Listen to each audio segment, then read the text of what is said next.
Pues muy buenas tardes.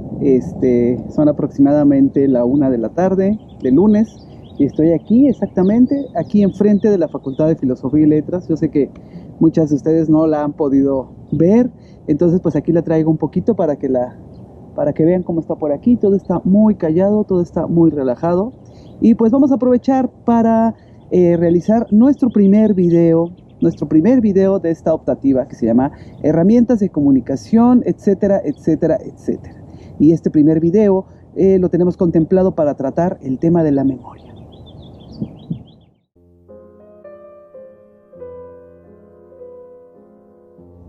Bueno, pues vamos a comenzar un poquito a seguir dialogando con este concepto de la memoria.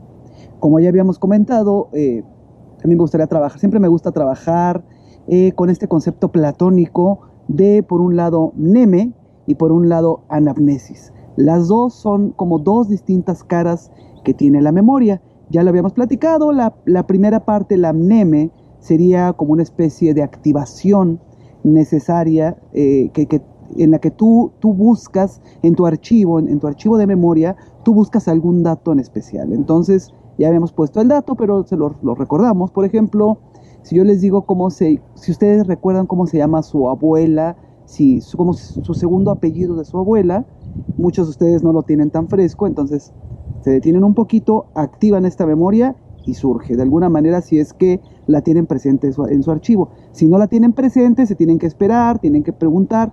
Hay varias técnicas para acceder a esta memoria. Pero entonces empezamos con mneme y este primer tipo de memoria, para Yusef Yerushalmi, es una memoria ininterrumpida.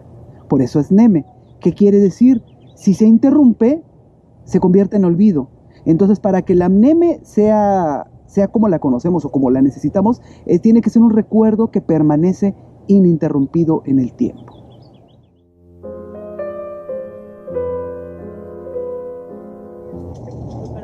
Por esta razón, el concepto de memoria casi siempre se trabaja en tiempo presente.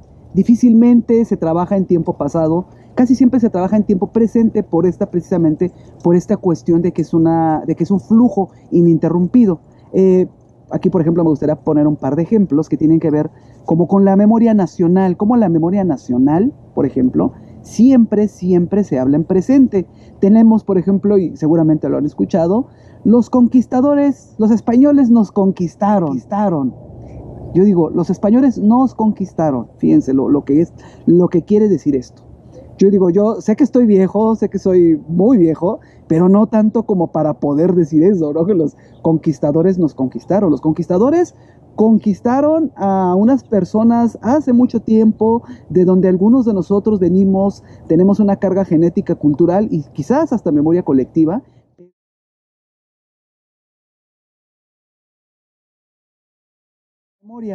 Otro caso que se me hace como bien chistoso es, por ejemplo, cuando hablan de los Estados Unidos. En la guerra de 1840 y tantos, cuando los Estados Unidos nos quitaron la mitad del territorio. Nos quitaron la mitad del territorio. A mí no me quitaron nada. Yo todavía ni nacía, mi abuelo todavía no nacía, mi bisabuelo todavía no nacía. Y bueno, y para hacer un rigor histórico, si a alguien le quitaron territorio fue a los apaches, a los navajos y a una cantidad infinita de etnias que había ahí, no a nosotros. Y bueno, por último, uno de los casos que se me hace el más chistoso de estos abusos quizás de hablar en tiempo presente es, por ejemplo, los niños héroes.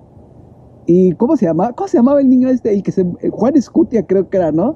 Juan Escutia se enredó con la bandera y cayó al vacío y se mató. Y el hecho es que cada año, pobre Juan Escutia, yo pienso, pobre chavo, ¿no? Cada año lo recordamos, pero lo envolvemos en una bandera y lo aventamos al vacío. Entonces, de alguna manera, esa sería como una cuestión que tiene que ver con el tiempo presente, con hablar de la memoria desde el presente y sobre todo este primer concepto que se denomina como mneme. Ahora vamos con el concepto de anamnesis. Ya lo habíamos comentado, la anamnesis es un recuerdo, pero este es un recuerdo que te llega de fuera, tú no lo buscas, no es una activación objetiva de un dato que tú estás buscando, simple y sencillamente es un recuerdo que te llega por una estimulación de alguna manera de fuera y casi siempre se carga en la parte emocional de la memoria. Entonces tenemos una parte racional, como una especie de archivo que lo tenemos guardado ininterrumpido, pero por otro lado hay otra especie de archivo, de recuerdos que tenemos ahí, quizás dormidos, quizás cosas que ya habíamos olvidado y sin embargo volvemos a recordar. En ese sentido, anamnesis significa recordar lo olvidado. Entonces, ¿cómo sucede esto? Y ya se los había comentado, vamos caminando por la calle y de repente escuchamos alguna canción que hace mucho que no escuchábamos. Ahora, esta canción, ¿qué es lo que nos provoca? Nos provoca un momento un momento de recogimiento emocional muy, muy, muy fuerte. Alguna gente se pone a llorar porque, y eso nos lo dice Platón en sus ensayos cuando habla de la anamnesis, porque en realidad lo que hace este recuerdo es de alguna manera regresarte al pasado por un momento. ¿Esto cómo lo hace? A partir de la memoria emocional. Entonces, te recuerda, de repente llegas a comer algo que te recuerda a una comida que disfrutaste hace mucho tiempo, escuchas la voz de alguien que hace mucho que no escuchabas. Los estímulos son variados, hasta puede ser tocar, ver algún lugar, ver una fotografía. Son variados los estímulos, pero la parte magnífica de esto es que es una anamnesis, es un recuerdo que ya se había olvidado, o por lo menos que no tenías presente, pero te regresa siempre desde la parte emocional. Por eso los procesos de anamnesis son tan emocionales.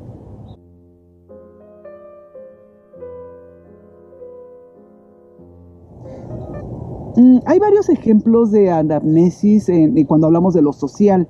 Por ejemplo, a mí me gustaría, por ejemplo, hablar del caso de los judíos. Como ustedes saben, los judíos por ahí del siglo I antes de Cristo, se metieron en problemas con los romanos destruyeron el templo y los romanos decidieron mandarlos por todo el mundo. Entonces es la famosa diáspora judía y se fueron para todos lados, pero ellos siempre recordaron su hogar, Israel. Después del Holocausto, en los 40, después del Holocausto nazi, se reorganizó un movimiento sionista y en 1947 decidieron fundar el Estado de Israel.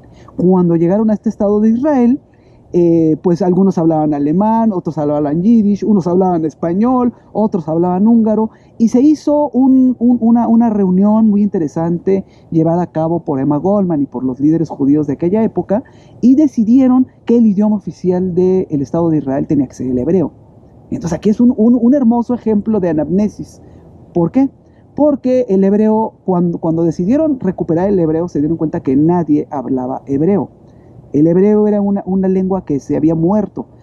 Parece que sí había algunos pueblitos ahí que hablaban un hebreo ya mezclado con árabe, pero en realidad el idioma hebreo había desaparecido. Entonces el proceso de anamnesis social fue recordar lo olvidado, recordar el hebreo, y en la actualidad el idioma oficial de Israel es el hebreo. Dato interesante. Otro caso interesante de anamnesis se está dando, por ejemplo, con el pueblo afromexicano o con la gente afrodescendiente. Por mucho tiempo y por cuestiones que tienen que ver con la dimensión histórica y cómo las características históricas que tuvieron la llegada de los africanos a México, su transformación en africanos, en algún momento cuando se les dio la libertad pero no se les dieron herramientas para absolutamente nada. Pareciera que los africanos, bueno, yo por ejemplo que soy afrodescendiente, pareciera que olvidamos nuestra lengua, pareciera que olvidamos nuestra cultura, y sin embargo ahora que está este movimiento afromexicano tan impresionante y tan movido, sí vemos algunos que estamos haciendo una especie de anamnesis. ¿Qué quiere decir esto? Recordar nuestros orígenes africanos que ya se nos habían olvidado. ¿Qué es lo que estamos tratando de recordar? La danza, la música, aspectos culturales que ya creíamos perdidos y los volvemos a recuperar.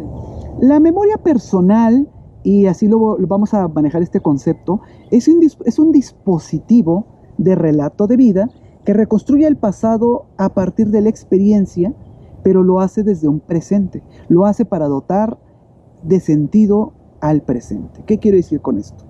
Cuando hablamos de dispositivo, es una tecnología, una tecnología que envuelve la narrativa, envuelve la memoria, envuelve el pasado, envuelve el futuro, envuelve el presente. Entonces esta tecnología narrativa lo que hace es reconstruir una narrativa tuya que viene de tu experiencia pasada, de cosas que viviste, pero lo hace desde el presente. ¿Qué quiere decir esto? Que lo que vas a recordar, cómo lo vas a recordar y para qué lo vas a recordar, está anclado en las necesidades del presente.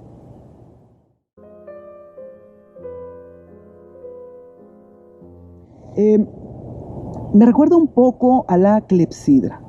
No sé si recuerdan lo que es la clepsidra. Es este tipo de reloj egipcio, es quizás uno de los relojes más antiguos de la humanidad, que es una vasija que la llenan de agua, le ponen un hoyito, ponen otra vasija, y el flujo del agua de una vasija a otra y a otra, lo que hacen con eso es medir el tiempo.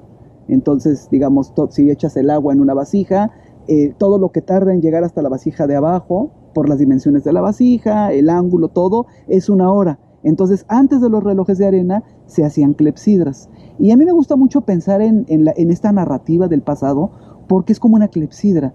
Cuando yo pienso en la memoria y en cómo la memoria es como este flujo de agua, que es la que nos recuerda quiénes somos, porque es la que está ligada a nuestros recuerdos, a nuestras experiencias, y me gusta pensar a cada vasija como un momento de vida, como una experiencia que tuvimos en el pasado.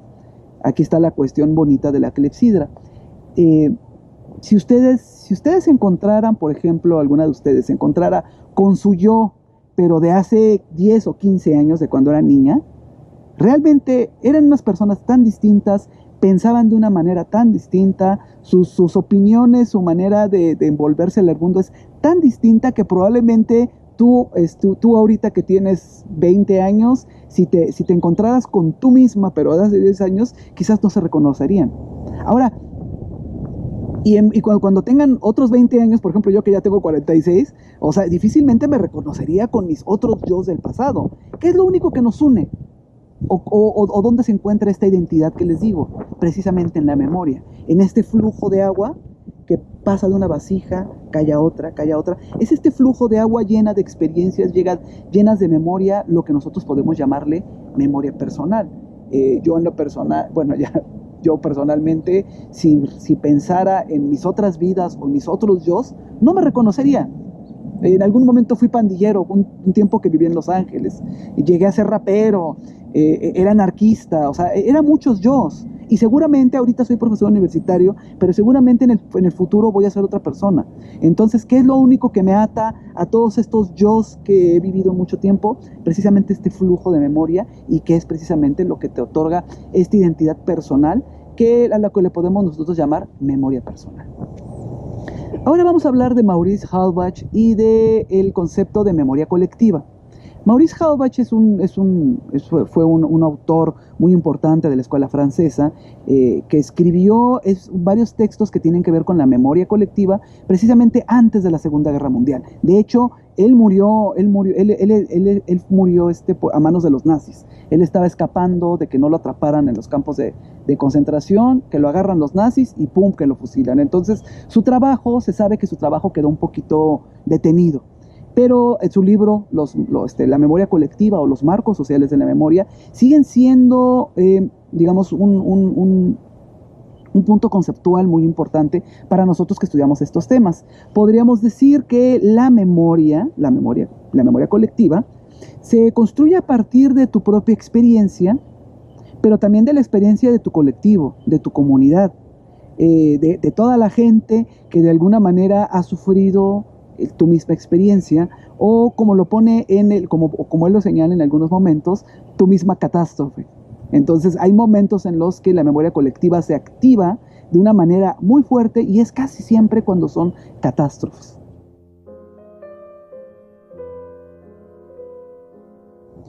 Entonces podemos ya pasar al concepto. En una dimensión personal, la memoria se conforma como un dispositivo de relato que reconstruye el pasado y la experiencia, dotando de sentido al presente.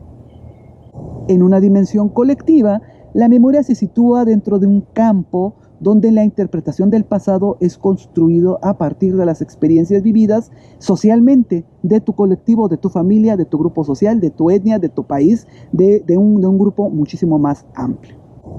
Esto desgraciadamente, este último movimiento, desgraciadamente, lo que genera es que en algunos momentos se generen memorias fuertes y memorias débiles, o podemos decirles memorias hegemónicas y memorias no hegemónicas. Cuando hablo de memoria hegemónica, y ya ustedes lo están imaginando, estoy hablando de la memoria patria, la memoria nacional, la memoria del patriarcado, ¿por qué no? Y cuando hablamos de las memorias no hegemónicas o las memorias en resistencia, estamos hablando de estos grupos que quedan fuera, que su memoria, su propia memoria colectiva, queda fuera de esta gran narración, como por ejemplo lo que es, como por ejemplo la narración de la nación. Ya parece que estoy rapeando. La narración de la nación, por lo general tiende a marginar a las pequeñas memorias. Por eso en esta clase, en esta optativa de herramientas, queremos trabajar la parte de la memoria colectiva, pero desde este punto de vista de las memorias marginadas, las memorias indígenas, las memorias de la gente que sufrió la violencia, la memoria de los pueblos afrodescendientes, la memoria de las mujeres, quizás la memoria de los jóvenes, la memoria de la gente que siempre ha sido marginada. Entonces, cuando hablamos de memoria colectiva, hablamos de muchas memorias, de hecho, deberíamos de llamarle memorias colectivas, porque cuando hablamos de memoria colectiva, entonces ya estamos hablando de un movimiento hegemónico, y recuerden que la hegemonía siempre tiende a marginar al resto. Por eso por eso nosotros nos dedicamos a la interculturalidad, que es la manera de cómo hacer que todas estas memorias realmente quepan dentro de una narrativa, o trabajarlo como diferentes narrativas que tienen que ser utilizadas y ponderadas de distinta manera, pero siempre bajo un mismo ojo.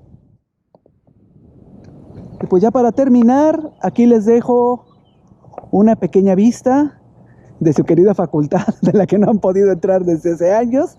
Yo voy a tratar de estar realizando estos videos explicativos, y pues les mando un gran saludo.